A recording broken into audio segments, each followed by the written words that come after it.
We'd now like to talk more about the restrictions of domain and range on trig function. From the last video lesson, we learned that for sine of theta equaling to y over r, the domain, the restriction on the theta value, was equal to negative infinity to infinity.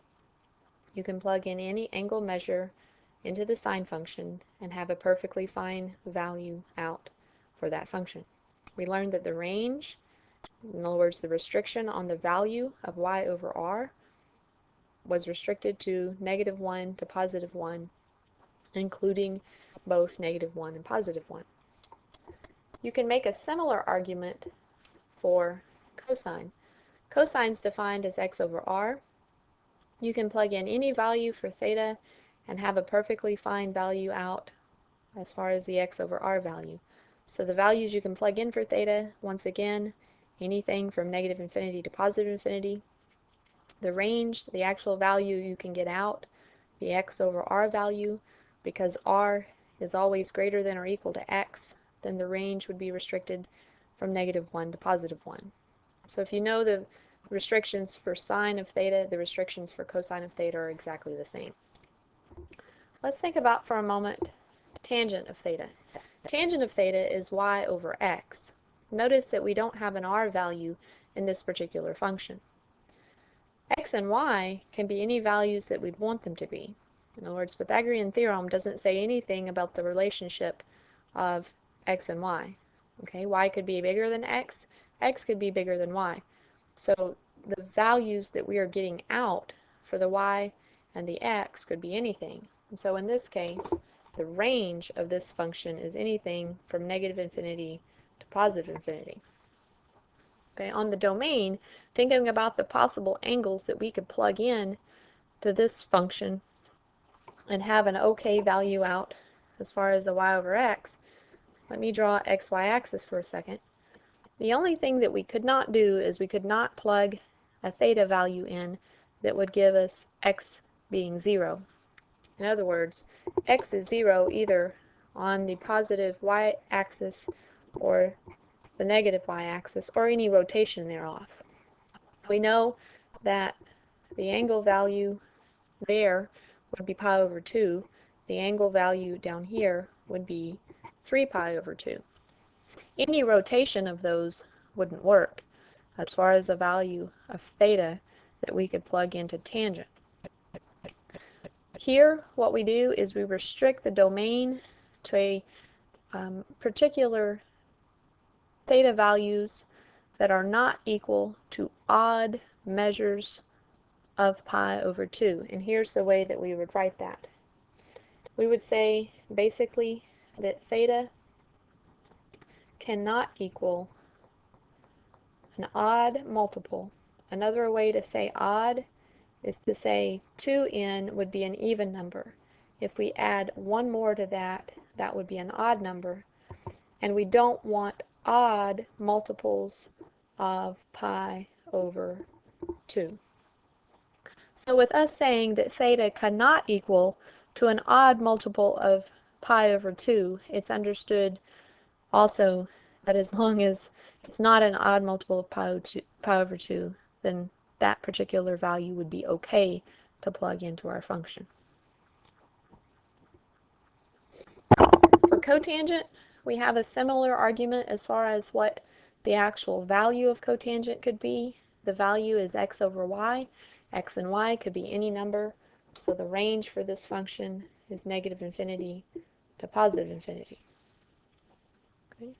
On the domain, let's think about for a second an axis.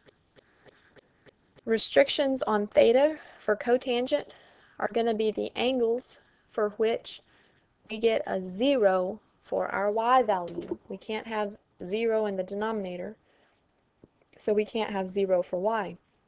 Where would those angles occur? Well, they would occur along the x-axis somewhere. So we couldn't have 0, we couldn't have pi, we couldn't have 2 pi. Another way to say this is that theta cannot equal an integer multiple of pi. Integers are numbers 0, 1, 2, 3, -1, -2, -3, and so forth.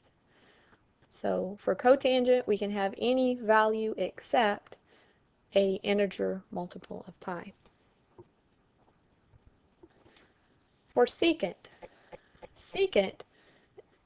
as far as the ratio, is r over x. If we think about the possible values that r over x could be, we know that r is either greater than or equal to x. So in the fraction, we have the big number on the top and the smaller number on the bottom, which result in something larger than 1, or less than -1, or possibly equal to.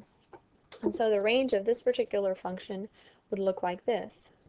It'd be anything smaller or equal to -1, and then I'm going to union that with anything larger or equal to +1.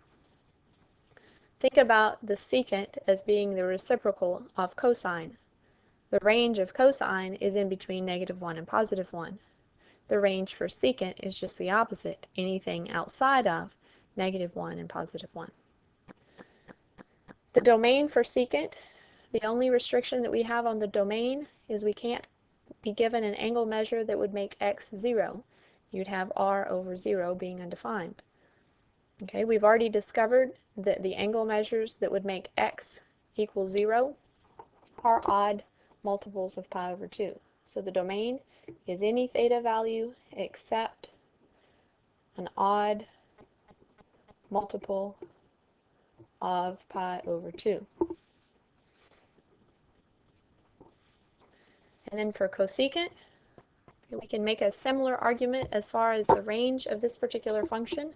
The range of this function is going to be the same as the range of secant.